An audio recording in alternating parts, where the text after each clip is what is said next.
తాకట్టులో ఉన్న బంగారాన్ని విడిపించి ఆ రోజున మార్కెట్ ధర కట్టి మిగిలిన డబ్బును మీకు అందిస్తుంది కొమ్మూరి గోల్డ్.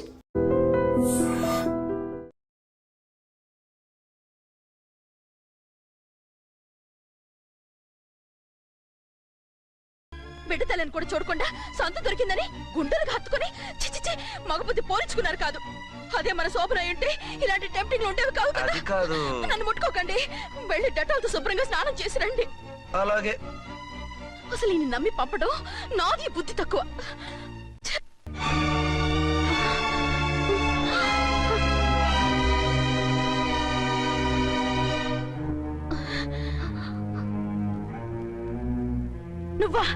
నువ్వు వేషాలు ఎందుకు వచ్చావు? నన్నెందుకు మోసం చేశావు? సారీ, నిన్ను మోసం చేసిన వీడి కాదు, వారు. మా ఆయన ఎక్కడా? బైబిల్ మొత్తం చదివి ఏ సుప్రీం ఎవరని అడుగుతా వింటమ్మా. ఎంతకాలం నీ కొమ్మగుడు ఉన్నారనుకుని తెగ మురిసిపోయారు. కానీ మీరు కట్టుకున్నది పంచుకున్నది ఒకే ఒక మొగుణ్ణి, వారే వీరు.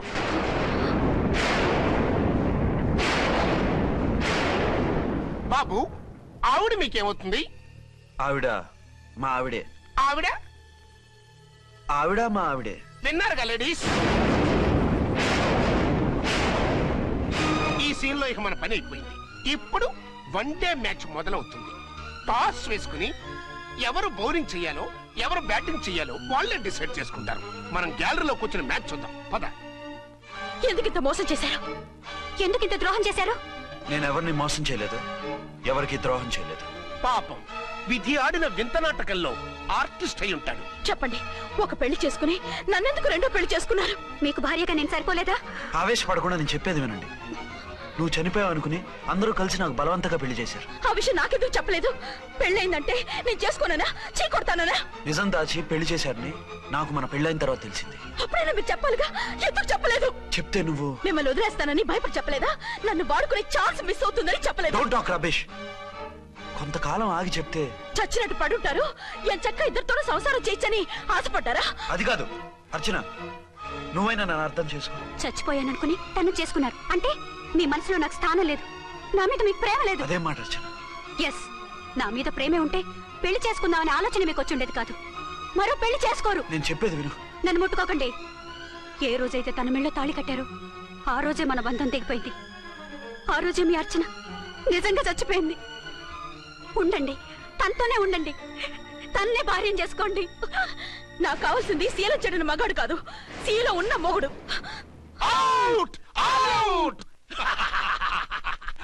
బంగారం లాంటి మా సిఐ గారి కాపురాల్ని నాశనం చేశారు. వచ్చే సినిమాలో హీరోగా పుట్టి మీ ఇద్దరి అంతూ చూస్తాను. ఖబర్దార్! ఏమే అర్చన, ఏమిటి నువ్వు చేసిన పని? మాట్లాడుకో, నీకు మాట్లాడే అర్హత లేదు. నేను నీ తల్లినే. కూతురి మొగుడికి రెండో పెళ్లి చేసిన నువ్వు తల్లివా? నాకు సవతిని తెచ్చిపెట్టిన నువ్వు తల్లివా? తల్లివైతే నీ అల్లుడికి మళ్ళీ పెళ్లి చేశావు? నువ్వు చచ్చావని అతను కుమిలిపోతుంటే చస్తాడేమని భయపడి పెళ్లి చేశానే, ఏం తప్ప? ఖచ్చితంగా తప్పే. నాకే కన్ను ఒక్కరా కాలు ఒక్కరా, నాలో ఏ లాభం ఉందని, ఏం తక్కువ అని రెండో పెళ్లి వాడికి రెండో పెళ్ళంగా పడి ఉండాలి. అంటే జీవితాంతం మొగుడు లేకుండా బతుకుతావా? మొగతోడు లేకుండా ఉంటావా? ఏ మొగుడు లేకుండా బ్రతకలేనా? ఆడదానికైనా మొగుడు అవసరం, మగాడికి పెళ్ళ అవసరం లేదా? నేను ఇంకో మొగాడిని చేసుకుంటే అతను సహిస్తాడా, భరిస్తాడా? మగాడికి ఆడదానికి పూలిగేట్. మగాడికి ఏమైనా కొమ్ములు ఉన్నాయా? స్పెషల్ గా పైన ఊరి పడ్డాడా? వాళ్ళు తినే ఉప్పు కారమే మేము తింటున్నాం. వాళ్ళ ఒంట్లో రక్తమే మా ఒంట్లోనే ప్రవహిస్తుంది. అది కాదమ్మా, మొగుడిని వదిలేసిన ఆడదాన్ని నీచంగా చూస్తారు, చులకన చేస్తారు. పెళ్ళాన్ని వదిలేసిన మొగుడిని గౌరవించి హారతలు పడతారా? అతను నిన్ను వదిలేయాలనుకోవడం లేదు, నిన్నే కావాలనుకుంటున్నాడు. అతను కావాలనుకుంటున్నది భార్యని కాదు, ఆడదాన్ని. అంటే దూరం చేసుకుంటావా? లేకపోతే దగ్గరే ఆత్మాభిమానం చంపుకొని కాపురం చేయమంటావా? 3 ముళ్ళు 7 అడుగులు 4 గోడలు, ఇవే ఆడదానికి హద్దులని పడుండమంటావా? దాని పక్కనో రాత్రి నా పక్కనో రాత్రి పడుకునే మనిషిని నా మొగుడిని అనుకోమంటావా? నేను సతినా, సవతినా, లేక సానినా? ఏ అర్థం చెప్పుకొని ఏ హోదాతో అతనితో ఉండమంటావు? పరాయి ఆడదానికి దక్కినవాడు నా మొగుడు కాదు. అంటే ఏమిటో? ఆ మొగుడిని వద్దనుకుంటాను, విడాకులు తీసుకుంటాను.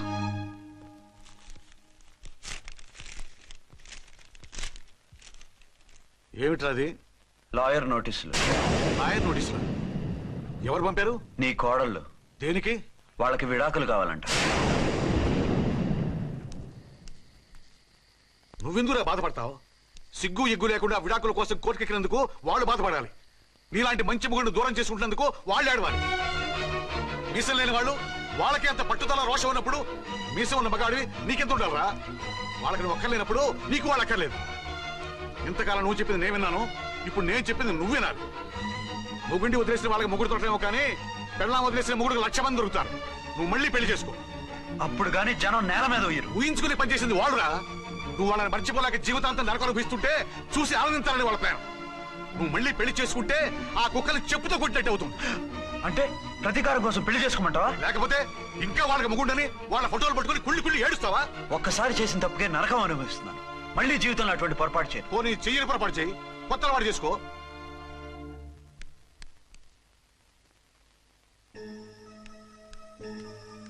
ఇదిగో నాలాగా తాగుడు అలవాటు చేసుకో. బాధల్ని బాధ్యతల్ని మర్చిపో.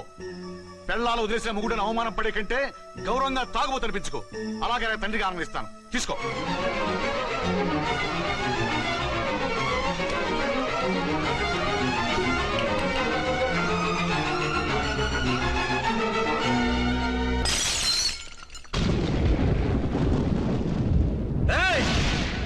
అర్చన, ఝాన్సీ, బయటికి రండి.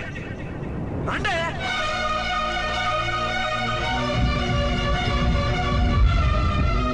भाई और बहनों, देखो, ये मेरा फर्स्ट पत्नी है. ఇది నా సెకండ్ పత్ని. ఏంటే ఏంటి ఆ లుక్లు? తాగొచ్చానా? నేను తాగలేదే, మీరే తాగించారు. తెగేదాకా తెచ్చారు, తాగేదాకా తీసుకొచ్చారు. నాకు విడాకులు ఇస్తారు. నాది పెళ్ళా పేకాట? ఆడినంతసేపు ఆడి మధ్యలో మిడిల్ డ్రాప్ చేయడానికి. అసలు నేను మీకేం ద్రోహం చేశాను? నువ్వు తిరిగి రాగానే on the spot first night cancel చేసుకుని నీ దగ్గర పరిగెత్తు రావడవా? ఇంకో మగాడు ఎవడైనా అయితే అలా వచ్చేస్తాడా? చెప్పను చెప్పను, ఛాలెంజ్. నువ్వు చచ్చావు అనుకుని పిచ్చి వెదవలా తయారయ్యాను. కళ్ళు పూసుకుంటే కళ్ళలోకి వస్తున్నావని కంటికి నిద్ర లేకుండా కడుపుకి తిండి లేకుండా గడిపాను. చచ్చి నీ దగ్గరగా వద్దాం అనుకున్నాను. కానీ నా కన్న తల్లిని మర్చిపోలేక తాగుడికి అలవాటు పడ్డ మా నాన్న నా జీవితంలో నీ జీవితం కాకూడదురా, భార్య లేని లోటు ఏంటో నేను చవి చూశాను, మళ్ళీ పెళ్లి చేసుకోరా అని బలవంతం చేస్తే చచ్చి కన్న తండ్రిని ఏడిపించలేక బతికి దీన్ని పెళ్లి చేసుకున్నాను తప్ప దీని రంగు పొంగు చూసి వెర్రెత్తి కాదు. అది నేరమా పాపమా? ఏవే ఈ ఏటి మేటి సౌత్ ఇండియన్ పతివ్రత, ఈ సంగతి అంటే సెకండ్ హ్యాండ్ మొగుడు దొరికాయండి షేక్ అయిపోతున్నావా? ఇంతకు ముందు నేను ఎప్పుడైనా తాగానా? నేను తాకానా? కామం కళ్ళకెక్కి నీతో మంచం ఎక్కానా? మజా చేశానా? పెళ్ళైన తర్వాత కూడా నిన్ను పతివ్రతలా బతకనిచ్చాను కదే. నేనే దుర్మార్గుడిని అయితే, ఆడదాన్ని అవసరంతో ఏడ్చేవాడిని అయితే ఎప్పుడో ఎప్పుడో నిన్ను చెడిపోయేదాకా చెడగొట్టేవాడిని. కానీ ఎందుకు అలా చేయలేదు? ఎందుకు నీది తప్పలేదు? భార్యగా అర్చన నాలో బతికుంది కాబట్టి. నిజం చెప్పలేదు నిజం చెప్పలేదు అని చెప్పుకోవచ్చిన మేకలా గించుకుంటున్నావు. ఎందుకు చెప్పలేదో తెలుసా? నా కూతుర్ని ఎవరు చేసుకోవడం లేదు, రెండో పెళ్ళంటే వద్దంటుంది అని మా బాబు దగ్గరకు వచ్చి ఏడిస్తే నాకు అబద్ధం చెప్పి నీకు తాళి కట్టించారే. 20 ఏళ్లుగా కనీ పెంచిన నీ అబ్బే నీకు నిజం చెప్పినప్పుడు నేనెందుకు చెప్పాలి? అది బతికొచ్చిన తర్వాత మా వాళ్ళు నీకు నిజం చెప్పలేదని తెలిసింది. అప్పుడు నాకు ఇదివరకే పెళ్ళయింది, చచ్చిందనుకున్న నా పెళ్ళం తిరిగి వచ్చిందని నీకు చెప్తే గుండె పగిలి చస్తావని నీకు చెప్పలేదే. నువ్వంటే నా ఆల్ ఇండియా పతివ్రత 9 నెలలు లంకలో ఉండొచ్చిన సీతని అగ్ని ప్రవేశం చేయమన్నాడా రాముడు? ఎవడో వెదవ కోత కూర్చోండి కడుపుతో ఉన్న తన పెళ్ళాన్ని అడవిలోకి పంపించాడు, అదే రాముడు, నీ ఫేవరెట్ గాడ్. నువ్వు అడ్రస్ లేకుండా 25 నెలలు ఎక్కడికో పోతే ఎక్కడున్నావు, ఏం చేశావు, ఎవరితో ఉన్నావు అని అడిగానా? లేదు. అనుమానించానా? లేదు. వాయ్? భార్య అంటే ప్రేమ, భార్య అంటే నమ్మకం, భార్య అంటే విశ్వాసం. ఆ రాముడు గ్రేటా, నీ మొగుడు గ్రేటా? చెప్పు చెప్పు. ఆ రాముడిని దేవుణ్ణి చేసి గుళ్ళో కూర్చోబెడితే నన్ను రాయించేసి రోడ్డు మీదకి ఇసిరేస్తావా? పేరుకు పెళ్ళానివే గాని నిన్ను అమ్మకన్నా ఎక్కువగా ప్రేమించానే. నువ్వు కనీసం ఆ బిడ్డకిచ్చే విలువ కూడా ఇవ్వలేదు కదే తల్లి. ఇద్దరు భార్యలకి న్యాయం ఎలా చేయాలో తెలియక కుమిలిపోయా. మీ ఇద్దరికి నిజం తెలిస్తే ఏమైపోతారో అని భయపడ్డాను. మీ కంట్లో నీళ్లు రాకూడదని మీరిద్దరూ ఏడవలసిన ఏడుపు నేనేడ్చానే. ఇంత చేస్తే మీరు నాకు విడాకులు ఇస్తారా? అసలు మీరిద్దరు పొజిషన్లోకి రండి, రండి. నన్ను వద్దని మీరిద్దరు వదిలేస్తే వచ్చి మీ కాళ్ళ మీద పడతారనుకున్నారా? నెవర్.